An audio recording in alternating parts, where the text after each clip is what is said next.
Bonjour. Vous savez, une des choses la plus toxiques dans la vie pour un être humain, c'est la rancune ou bien l'amertume. De garder cela, de garder la rancune dans votre vie, c'est comme si vous êtes en train de boire du poison et par la suite vous vous attendez à ce que l'autre personne soit frappée par ce poison, c'est-à-dire la personne avec qui tu as ce conflit ou ce problème. Vous savez, il existe un remède à tout cela, un grand pouvoir pour combattre ces sentiments, ces problèmes. Et ce pouvoir, c'est le pardon. C'est un pouvoir qui est plus puissant qu'une armée ou bien qu'une force militaire dans le monde, parce que le pardon a le pouvoir de guérir des relations humaines. Et ça, c'est quelque chose qu'une force militaire ne peut pas faire. Et ce pardon a le pouvoir de guérir ces relations et de les reconstruire, en fait, et non pas les détruire. Et le pardon, c'est la base sur laquelle on fait tout cela. On reconstruit cette relation. Et le pardon est encore plus puissant quand on l'accorde à un ennemi. Jésus a parlé de cela en Matthieu chapitre 5. Et c'est un amour que le monde ne comprend pas. Parce que ce type d'amour, ça va à contresens vis-à-vis des désirs de la chair. C'est pas naturel, c'est pas normal pour qu'une personne accorde le pardon à quelqu'un qui ne le mérite pas. Donc c'est pour ça que c'est un peu étrange pour le monde. Mais ça peut tout changer. Ça peut changer la vie de quelqu'un. J'aimerais prendre un exemple de quelqu'un qui a pardonné dans la Bible. Et c'est l'exemple de Jacob et Ésaü. Peut-être que vous connaissez cette histoire déjà. Et Jacob et Ésaü, ils étaient des frères. Ils étaient des jumeaux en fait. Et ils avaient une relation qui était assez compliquée depuis le début de leur vie, même avant leur naissance, pendant qu'ils étaient toujours au sein de leur maman. Ils étaient en conflit l'un avec l'autre. Et j'aimerais lire à partir de Genèse chapitre 25, versets 22 à 26. Genèse 25, versets 22 à 26. Les enfants, c'est-à-dire Jacob et Ésaü, se heurtaient dans son sein, le sein de leur maman, Rebecca. Et elle dit, « S'il en est ainsi, pourquoi suis-je enceinte ?» Elle alla consulter l'Éternel. Et l'Éternel lui dit, « Deux nations sont dans ton ventre, et deux peuples se sépareront au sortir de tes entrailles. Un de ces peuples sera plus fort que l'autre, et le plus grand sera assujetti ou bien soumis au plus petit. » Les jours où elle devait accoucher s'accomplirent. Et voici, il y avait deux jumeaux dans son ventre. Verset 25. Le premier sortit entièrement roux comme un manteau de poil, et on lui donna le nom d'Ésaü. Ensuite sortit son frère, dont la main tenait le talon d'Ésaü, et on lui donna le nom de Jacob. Isaac était âgé de 60 ans lorsqu'ils naquirent. Donc, ces deux frères, ces deux jumeaux, ils étaient très différents l'un de l'autre. Jacob, on voit dans la Bible qu'il était quelqu'un de tranquille, quelqu'un qui aimait rester à la maison avec sa maman. Mais Ésaü était très différent. Son apparence était tout roux comme on l'a vu. Il partait toujours à la chasse et il travaillait dans les champs. Donc c'était sa manière. Et à deux occasions différentes, Jacob trompe son frère. Jacob convainc Ésaü à lui vendre son droit d'aînesse parce que Ésaü avait faim. Et donc il lui vend à cause de cela. En plus, Jacob se déguise comme son frère pour aller vers son père Isaac qui était aveugle à l'époque, afin de recevoir la bénédiction qui appartenait à Ésaü. Donc Isaac pensait que Jacob était Ésaü à cause de son déguisement, et par la suite il a reçu sa bénédiction.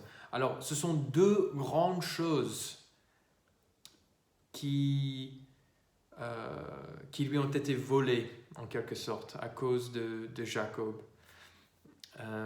Donc Jacob, sachant que son frère allait se mettre en colère à cause de tout cela, il décide de fuir pour s'éloigner de son frère, mais éventuellement leurs chemins se croisent et ils doivent se rencontrer.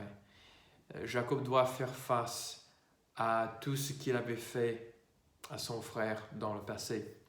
Donc, j'aimerais continuer notre lecture à partir de Genèse 32 maintenant, si vous me suivez.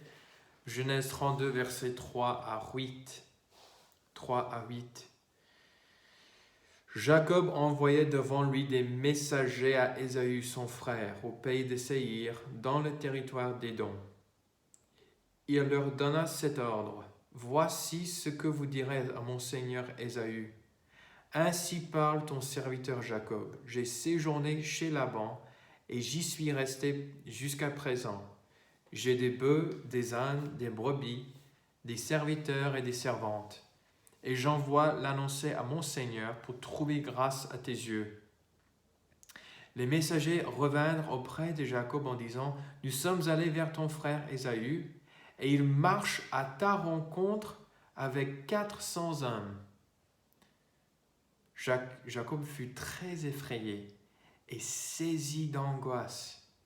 Il partagea en deux camps les gens qui étaient avec lui, les brebis, les bœufs et les chameaux. Et il dit, si Ésaü vient contre l'un des camps et le bat, le camp qui restera pourra se sauver.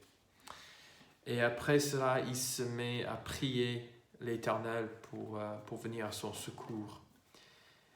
Donc vous voyez l'angoisse qui était dans le cœur de Jacob, vous voyez la peur qui était là. Il n'allait pas du tout bien.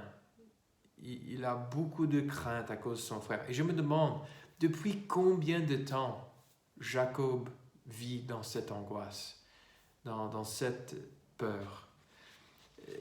S'il vit comme ça, il ne peut pas avoir de paix dans sa vie à cause de cette peur, à cause de ce problème, ce conflit qui existe entre lui et son frère Ésaü.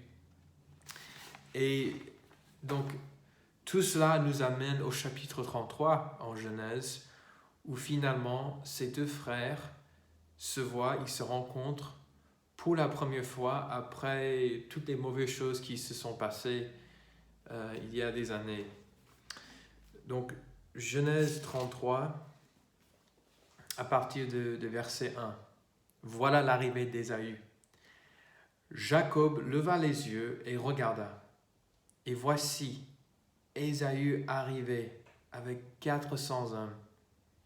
Il répartit les enfants entre Léa, Rachel et les deux servantes. Il plaça en tête les servantes avec leurs enfants, puis Léa avec ses enfants, et enfin Rachel avec Joseph. Lui-même passa devant eux, et il se prosterna en terre 7 fois, jusqu'à ce qu'il fût près de son frère.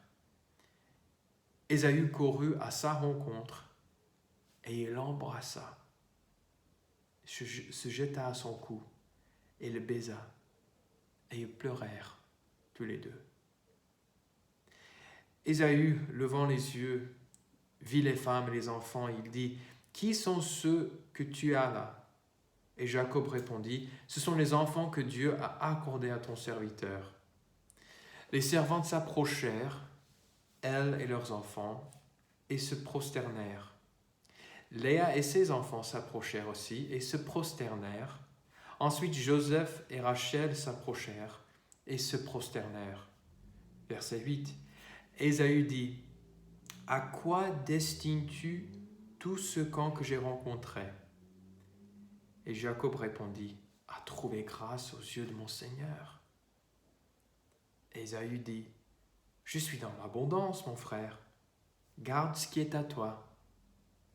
Et Jacob répondit, non, je te prie, si j'ai trouvé grâce à tes yeux, accepte de ma main mon présent, car c'est pour cela que j'ai regardé ta face comme on regarde la face de Dieu, et tu m'as accueilli favorablement.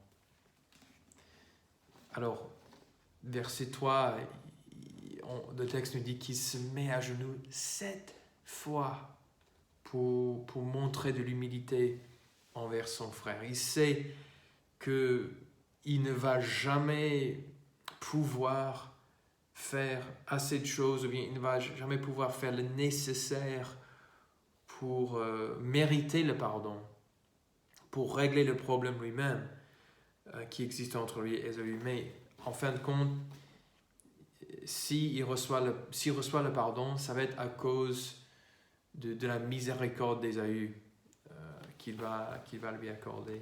Mais il fait le maximum quand même. Il démontre une attitude d'humilité. Et puis verset 4, qu'est-ce qui arrive?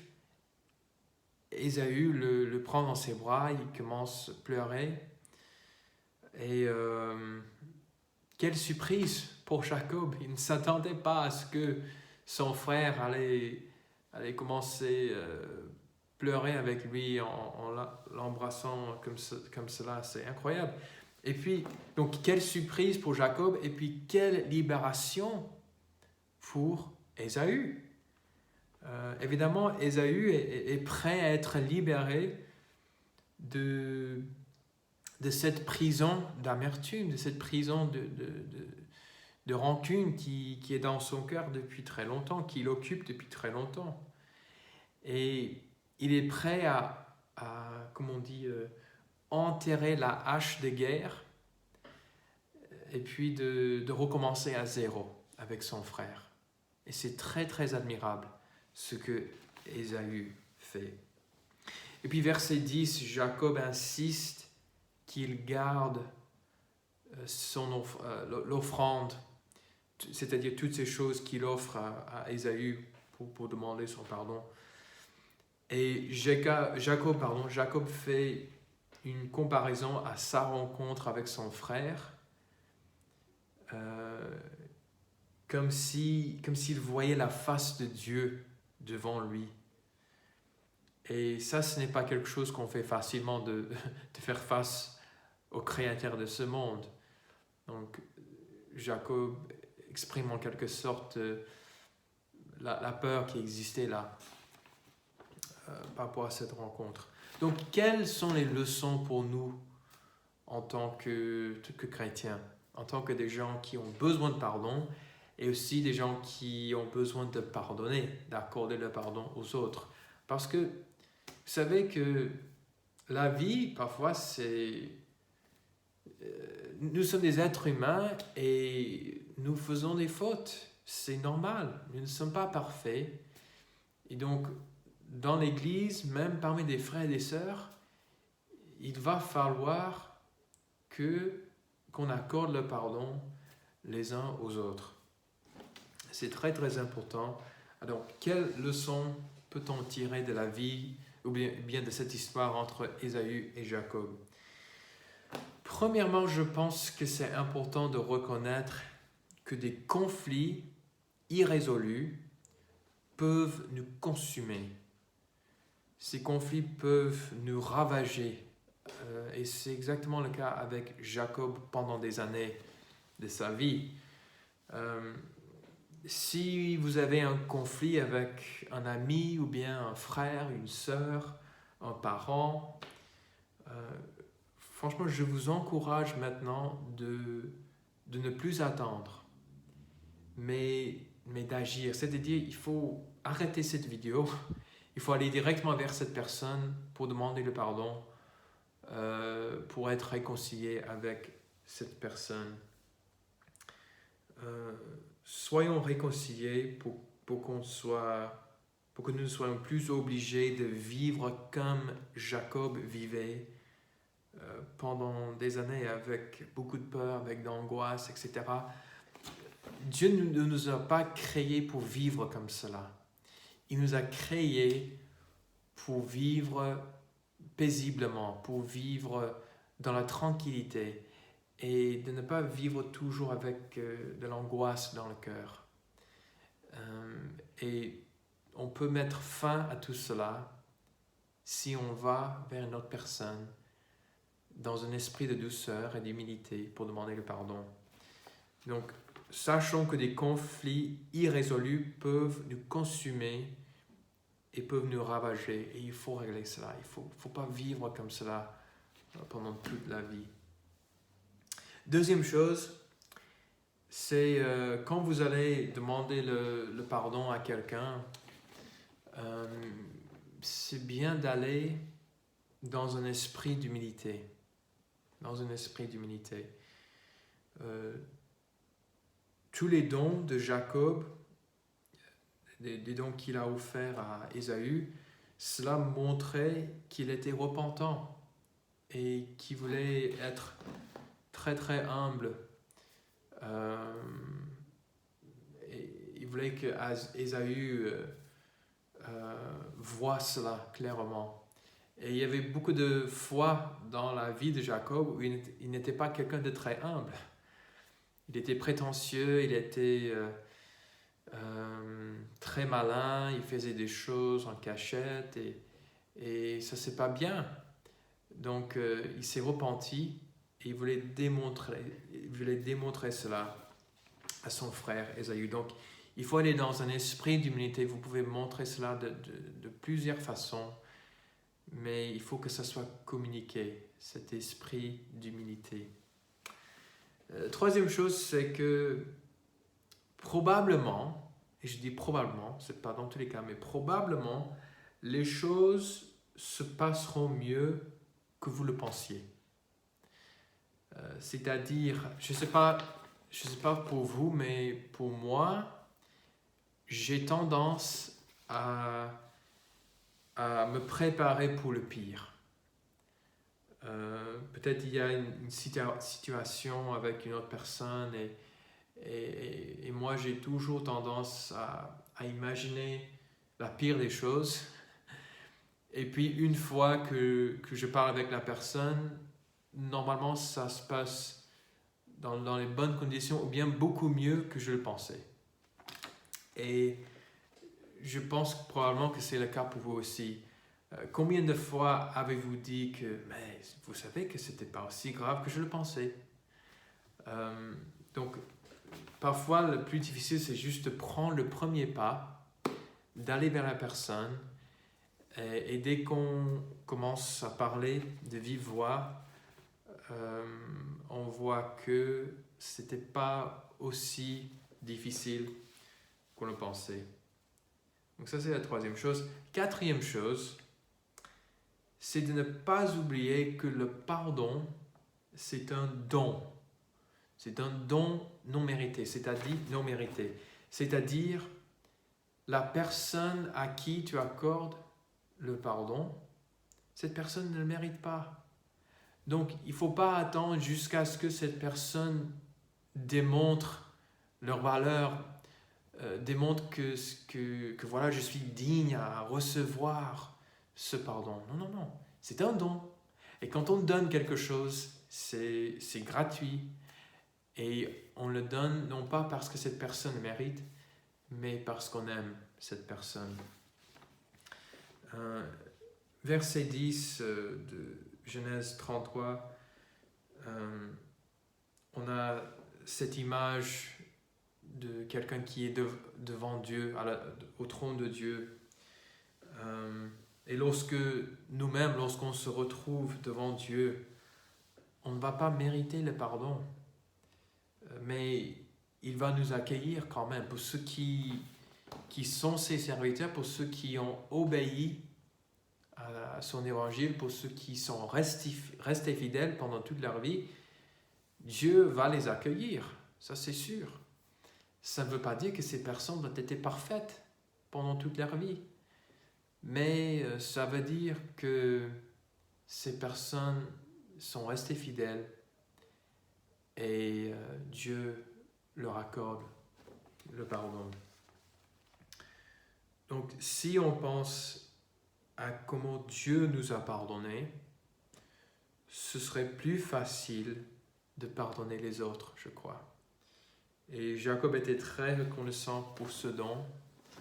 Et probablement, je dirais qu'après cette rencontre, Jacob était beaucoup plus miséricordieux dans sa vie personnelle à cause de la grâce qu'il avait reçue de la part d'Ésaü. Donc, pensons toujours à ce que nous avons reçu de la part de Dieu afin de pouvoir accorder un pardon aux autres qui sont dans le besoin. Donc, voilà mon petit mot d'encouragement pour vous aujourd'hui. Si vous avez quelqu'un dans votre vie avec qui vous avez un conflit ou quelque chose comme ça, je vous encourage vraiment de régler ce problème parce que c'est pas la peine de passer toute votre vie comme ça, dans l'angoisse, avec la rancune dans votre cœur, mais faisons le nécessaire pour être libérés de cela et remercions le Seigneur pour le pardon qu'il nous offre. Prions ensemble. Notre Père Céleste, tu es vraiment merveilleux. Tu es digne de recevoir nos louanges. Et Seigneur, nous ne sommes pas dignes de recevoir ce que tu nous offres, de recevoir les bénédictions de ta main, de recevoir le pardon que tu nous accordes à travers ton Fils Jésus. Donc on te remercie pour cela et aide-nous, Seigneur, à bien apprécier ce don afin qu'on soit prêt à accorder ce même don aux autres autour de nous. Aide-nous à reconnaître, Seigneur, que nous ne sommes pas parfaits, mais nous avons tous besoin d'un Sauveur dans notre vie. Merci, Seigneur, pour ta bonté. Nous te louons, nous te bénissons et nous prions toutes ces choses au nom de Jésus. Amen. Que Dieu vous bénisse et merci de votre temps. Bonne journée, au revoir.